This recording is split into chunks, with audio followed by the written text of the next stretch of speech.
A very good morning to all of you, dear subscribers and viewers, TGT, PhD competitors and others. So, dear friends, in previous video lectures, we were learning the basic structure of English sentence, and we learned the importance of verb in making a sentence and in recognizing the tense of a sentence. So dear friends, previous video lectures में हम लोग basic structure of English sentence study करने के बाद हम लोगों ने the importance of verb को देखा,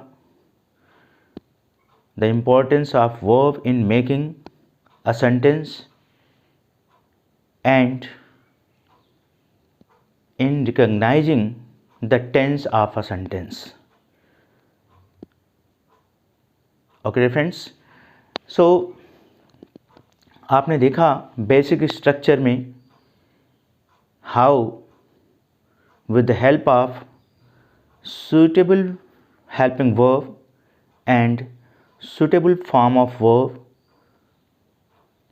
a sentence is made correctly in a particular tense.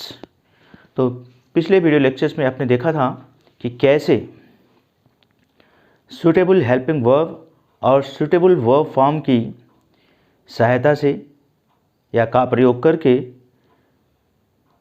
एक सेंटेंस का निर्माण, एक सेंटेंस को किसी पर्टिकुलर टेंस के अंतर्गत बनाया जाता है. सो फॉर दैट उसके लिए आपको आवश्यकता होती थी उस टेंस में यूज होने वाली हेल्पिंग वर्ब और वर्ब फॉर्म, जिस टेंस में आपको सेंटेंस बनाना है. ओके फ्रेंड्स, और उसी सुटेबल वर्ब और वर्ब फॉर्म की हेल्प से आप किसी भी दिए गए सेंटेंस के टेंस को पहचान सकते थे. To recognise the tense of a particular sentence, you must know the suitable helping verb and verb form related to that tense. तो किसी भी सेंटेंस की टेंस को पहचानने के लिए भी आपको आवश्यकता होती है हेल्पिंग वर्ब और सुटेबल वर्ब फॉर्म को पहचानने की, को जानने की. On the basis of helping verb and suitable verb form you can recognize the tense of a particular sentence. तो इस helping verb और verb form की हेल्प से आप एक पर्टिकुलर किसी भी सेंटेंस के पर्टिकुलर टेंस को आप पहचान सकते हैं. Okay friends, so in today's video lecture I am going to take the next topic that is very important for all the competitors of TGT, PGT or for other competitors too, and even it is important for academic students also. So this topic is active voice and passive voice. So under this topic, active voice and passive voice, we will learn how a sentence is changed into passive voice from active voice. तो इस topic के अंतर्गत हम लोग सीखेंगे कि कैसे एक सेंटेंस एक्टिव वॉइस से पैसिव वॉइस में चेंज किया जाता है. Okay friends, so before learning the rules of changing a sentence from active voice to passive voice, we must again remember और recall those rules, the structure on which and active voice sentence is formed. तो हमें वो याद करना चाहिए, recall करना चाहिए उस स्ट्रक्चर को जिस पर एक्टिव वॉइस सेंटेंस फॉर्म होता है. And we must recall the helping verb and verb form which is used to make a sentence in active voice. मुझे उस हेल्पिंग वर्ब और वर्ब फॉर्म को याद करना चाहिए, रिकॉल करना चाहिए, जो एक एक्टिव वॉइस के सेंटेंस को बनाने में प्रयुक्त होती है। So dear friends, you already have learnt the suitable helping verb and verb form which is used in making an active voice sentence. So आप पहले ही लर्न कर चुके हैं through my previous video lectures, मेरे पहले के वीडियो लेक्चर्स के माध्यम से, कि एक्टिव वॉइस में सेंटेंस को फॉर्म करने के लिए कौन सी हेल्पिंग वर्ब और वर्ब का प्रयोग किया जाता है अकॉर्डिंग टू टेंस के अनुसार। सो अभी तक सो फार जो भी हमने हेल्पिंग वर्ब और वर्ब फॉर्म यूज़ करने के लिए आपको सेंटेंस स्ट्रक्चर में बताया है, वो सब एक्टिव वॉइस में थी। So before going into detail about active voice and passive voice, we must know voice. What is voice? Actually difference, verb can be used in two voices. वर्ब का प्रयोग दो प्रकार के वॉइस में किया जा सकता है, दो प्रकार के वाच्य में किया जा सकता है। One in active voice, other in passive voice. पहला प्रयोग वर्ब का एक्टिव वॉइस में किया जा सकता है, दूसरा पैसिव वॉइस में। एक्टिव वॉइस में वर्ब का प्रयोग करना you have learned through my previous video lectures. Active voice में वर्ब का प्रयोग कैसे होता है वो आप मेरे पहले के वीडियो लेक्चर्स के माध्यम से सीख चुके हैं। मैं प्रीवियस वीडियो लेक्चर्स में आपको बता रहा था एक्टिव वॉइस सेंटेंस फॉर्मेशन की जो बेसिक स्ट्रक्चर मैंने बताया, वो स्ट्रक्चर एक्टिव वॉइस की स्ट्रक्चर रही। उस स्ट्रक्चर में जो सेंटेंस आपने फॉर्म करना सीखा अकॉर्डिंग टू टेंस के अनुसार, वो सब एक्टिव वॉइस में थी। Okay friends, so active voice की स्ट्रक्चर, बेसिक स्ट्रक्चर का जो क्रम है, subject plus verb plus object plus extra, जो कि मैंने फर्स्ट बेसिक लेक्चर में आपको बताया था, लेक्चर 1 में। तो इस क्रम में जो भी सेंटेंस आपने फॉर्म करना सीखा अकॉर्डिंग टू टेंस, हेल्पिंग और वर्ब फॉर्म का प्रयोग करते हुए, वो सब सेंटेंस जो थे एक्टिव वॉइस में थे। ओके डिफरेंस, और आज you will learn, today you will learn to change दो sentences into passive voice. So इसके लिए आपको रिमेंबर क्या करना है?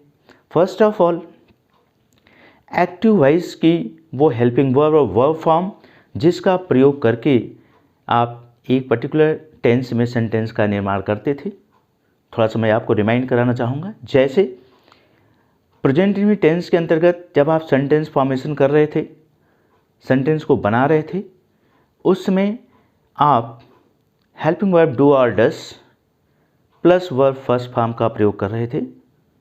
ओके फ्रेंड्स, कर रहे थे ना?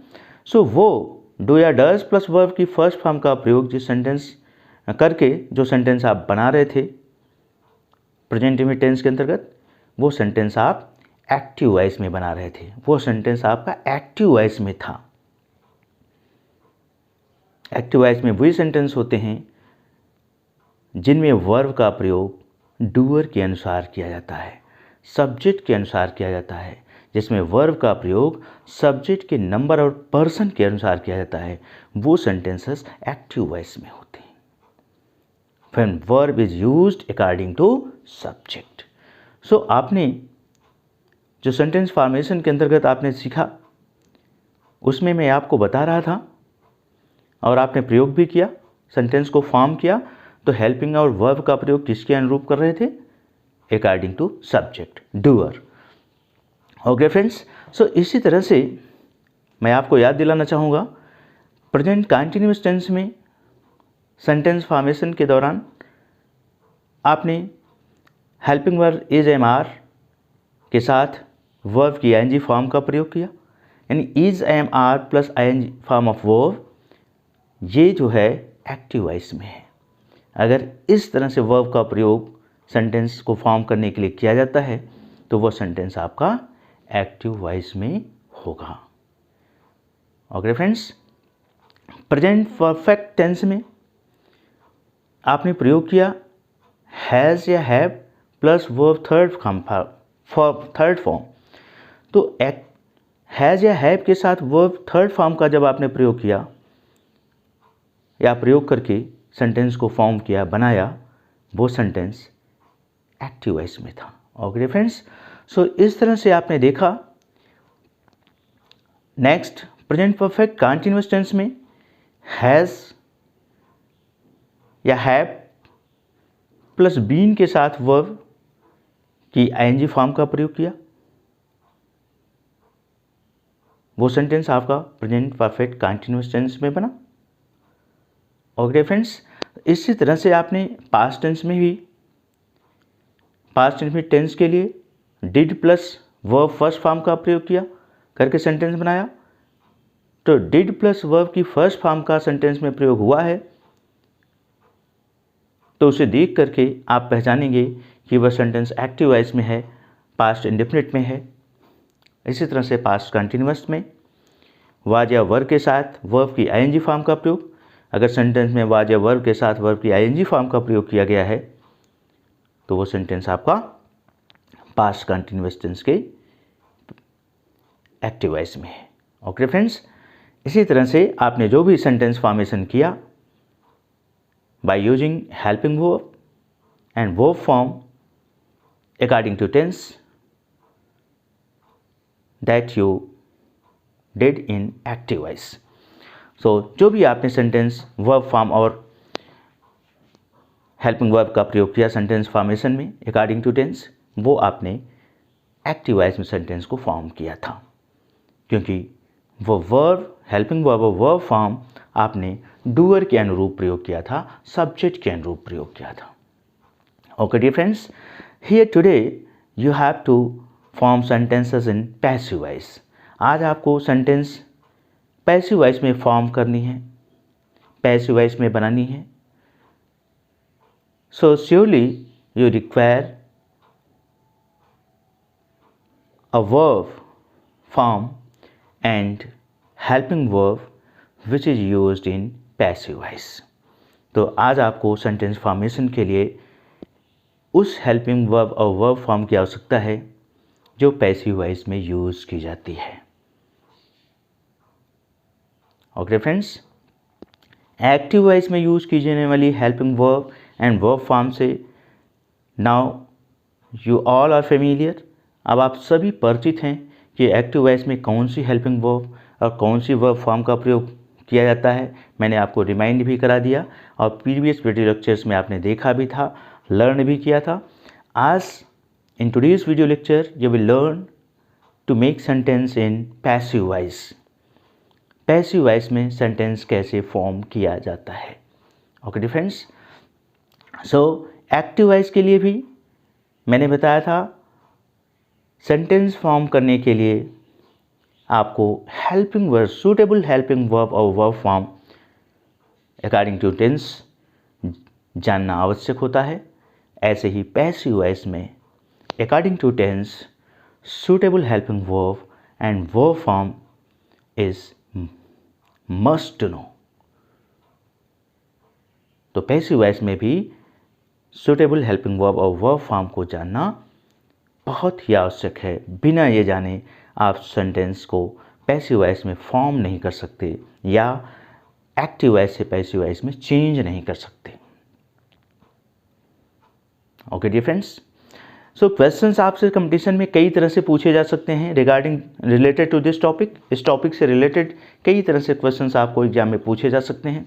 एक तो very easy questions that is generally asked in academic classes as well as in competition, in competitive exams. तो एक बहुत ही सिंपल क्वेश्चन है जो एकेडमिक क्लासेस में भी पूछे जाते हैं, कॉम्पिटिटिव एग्जाम्स में भी पूछे जाते हैं। Change the following sentence into passive voice,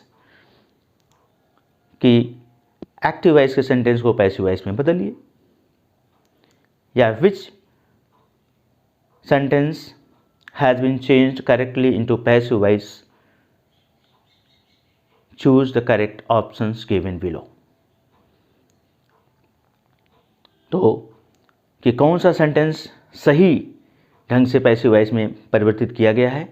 नीचे दिए गए ऑप्शंस में से सेलेक्ट करिए, चूज़ करिए, ऐसा क्वेश्चन बन जाता है। सीधे आपको इस तरह से भी पूछा जा सकता है, विच sentence is in passive voice from the given options. In the given options, दिए हुए ऑप्शंस में कौन सा सेंटेंस जो है पैसिव वॉइस में है। सो ये सारे क्वेश्चंस का आंसर आप तभी दे पाएंगे व्हेन, जब आप you know that particular helping verb and verb form which is used in passive voice according to tense।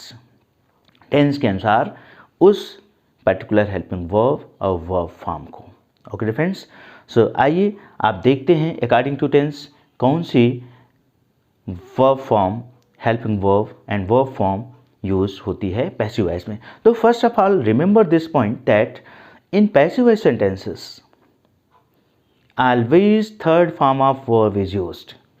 तो सबसे पहली चीज़ आपको जो याद करना है वो ये है कि पैसिव वॉइस के सेंटेंस में हमेशा वर्ब की थर्ड फॉर्म का प्रयोग किया जाता है। आपने देखा था एक्टिव वॉइस के सेंटेंस में सेंटेंस फॉर्मेशन के दौरान हर टेंस के अंतर्गत आपने देखा किसी टेंस में वर्ब की फर्स्ट फॉर्म का प्रयोग हो रहा था, किसी टेंस में सेकंड फॉर्म का प्रयोग, किसी टेंस में आईएनजी फॉर्म का प्रयोग, किसी टेंस में थर्ड फॉर्म का प्रयोग। तो इस तरह से चारों फॉर्म का वर्ब फॉर्म का प्रयोग हो रहा था according to tense. But in passive voice in every sentence whether it is in present tense or past tense or in future tense, always the third form of verb will be used। so हमेशा verb की third form का प्रयोग होगा, किया जाता है। so पहला important चीज़ ये है डियर फ्रेंड्स, डियर कॉम्पिटिटर्स, कि आपको verb की थर्ड फॉर्म लर्न होनी चाहिए, आपको verb की थर्ड फॉर्म आनी चाहिए। तो वर्ब की थर्ड फॉर्म आपको याद होनी चाहिए। अगर सपोज दैट जिस सेंटेंस को आप एक्टिव वॉइस से पैसिव वॉइस में बदलना चाहते हैं या बदलने जा रहे हैं, उस सेंटेंस में प्रयुक्त वर्ब की थर्ड फॉर्म आपको नहीं मालूम है, रूल्स मालूम है, सेंटेंस स्ट्रक्चर मालूम है, अकॉर्डिंग टू स्ट्रक्चर आप सब कुछ सही चेंज कर दे रहे हैं, लेकिन अगर वर्ब की थर्ड फॉर्म आपको नहीं मालूम है तो surely you will not be able to make sentence in passive voice. तो आप पैसिव वॉइस में सेंटेंस बनाने में सफल नहीं होंगे। सो पैसिव वॉइस में सेंटेंस बनाने के लिए हमेशा आपको वर्ब की थर्ड फॉर्म याद होनी चाहिए। जिस वर्ब को लेकर पैसिव वॉइस में सेंटेंस आप बनाने जा रहे हैं और जिस टेंस में बनाने जा रहे हैं, उस टेंस में पैसिव वॉइस में कौन सी हेल्पिंग वर्ब का प्रयोग किया जाता है वो आपको याद होना चाहिए। ओके फ्रेंड्स, एक डिफरेंस और आप यहीं पर समझ लीजिए। एक्टिव वॉइस में सब्जेक्ट के अनुरूप according to subject helping verb and verb is used, verb form is used. Active voice में हेल्पिंग वर्ब का प्रयोग या वर्ब का प्रयोग कर सकते हैं आप, सब्जेक्ट के अनुरूप होता है। लेकिन पैसिव वॉइस में जस्ट अपोजिट ऑफ इट, ठीक इसके विपरीत वर्ब का प्रयोग, वर्ब के प्रयोग से मतलब हेल्पिंग वर्ब, और वर्ब फॉर्म का प्रयोग ऑब्जेक्ट के अनुरूप होता है। ओके फ्रेंड्स, किसके अनुरूप होता है? ऑब्जेक्ट के अनुरूप, ऑब्जेक्ट के अकॉर्डिंग, डूअर के अकॉर्डिंग नहीं।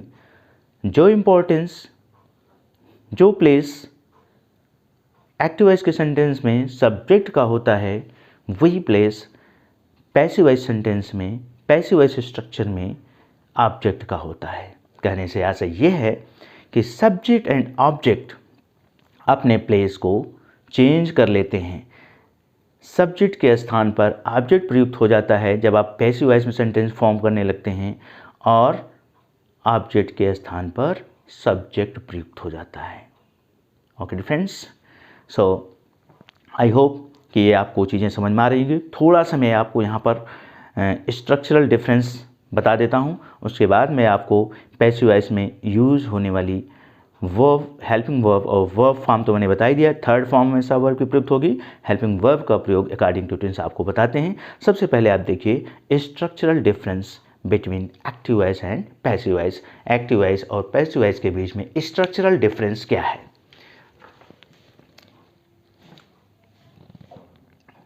In active voice sentences, you saw the structure of the sentence: subject, verb, object, and extra. The basic structure of the sentence in active voice.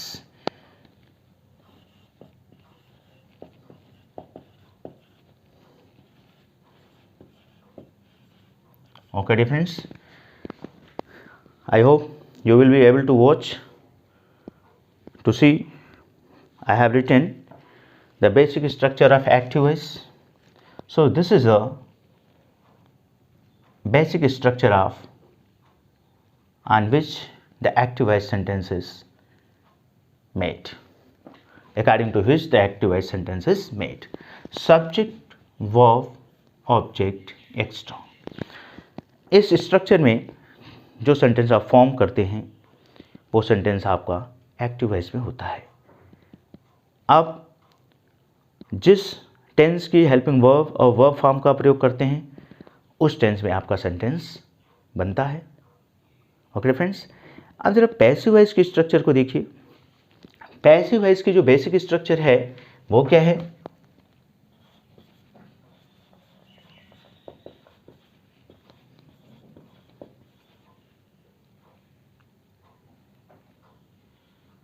Passive voice मैंने आपको बताया अभी lecture के दौरान कि active voice में जो इम्पोर्टेंट सब्जेक्ट का है, जो प्लेस सब्जेक्ट का है, पैसिव वॉइस में वो प्लेस ऑब्जेक्ट का हो जाता है।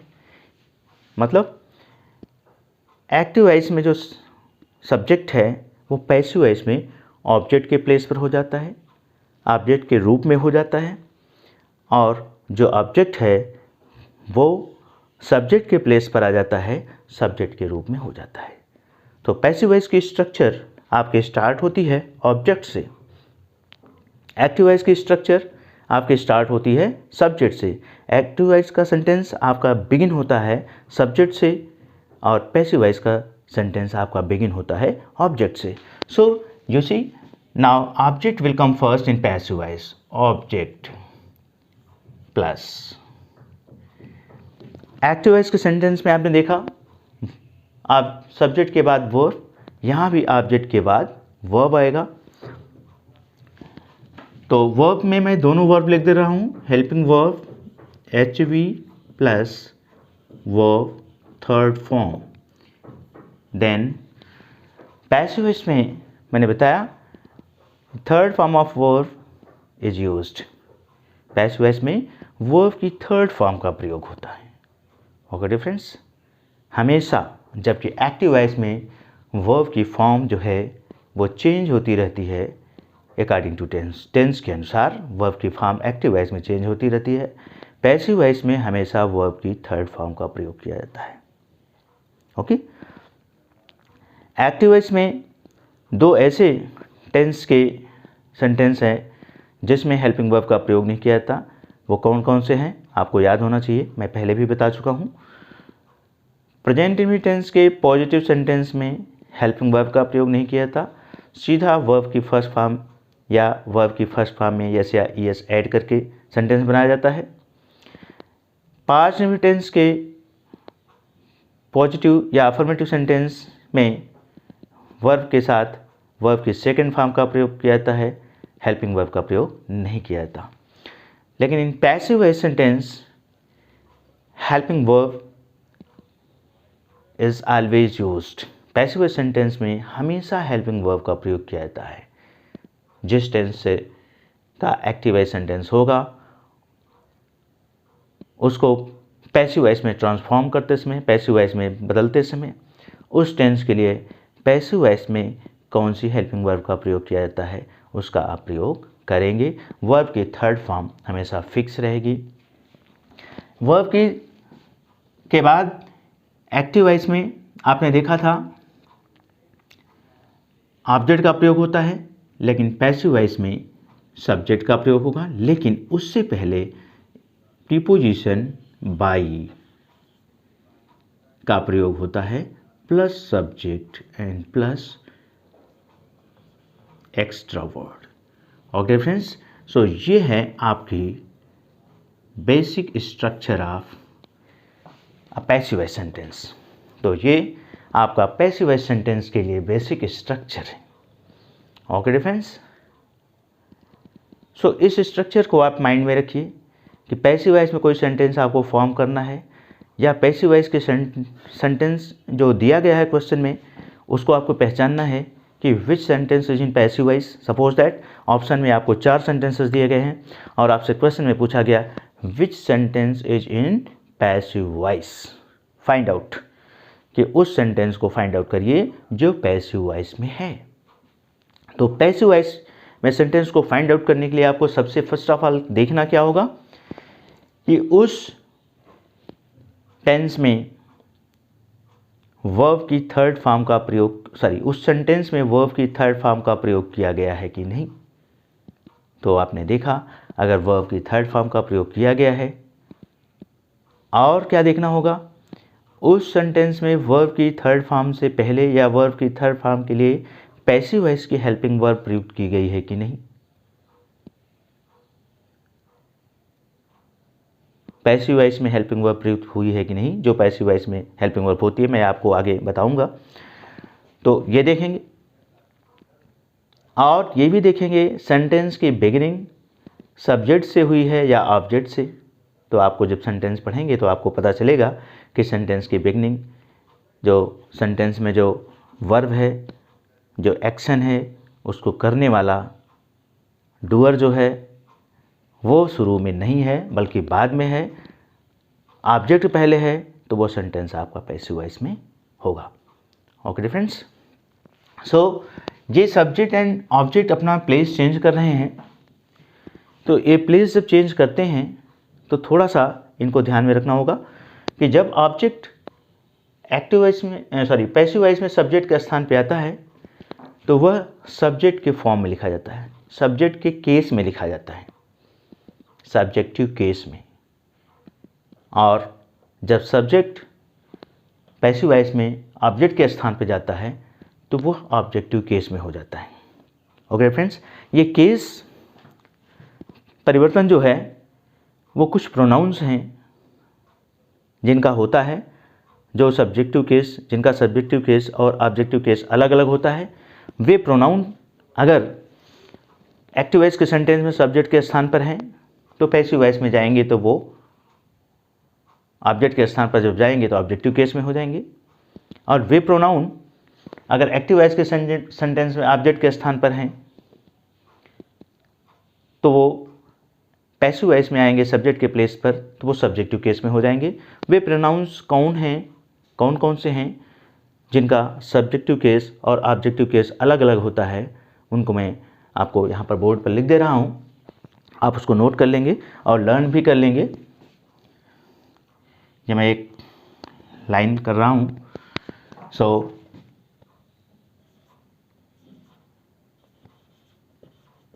Subjective case and objective case. Okay dear friends, so वे प्रोनाउन जिनके सब्जेक्टिव केस और ऑब्जेक्टिव केस अलग अलग होते हैं, I write here first I, you know, I is a pronoun. Subjective case, objective case of I is me. And number 2, he. Objective case is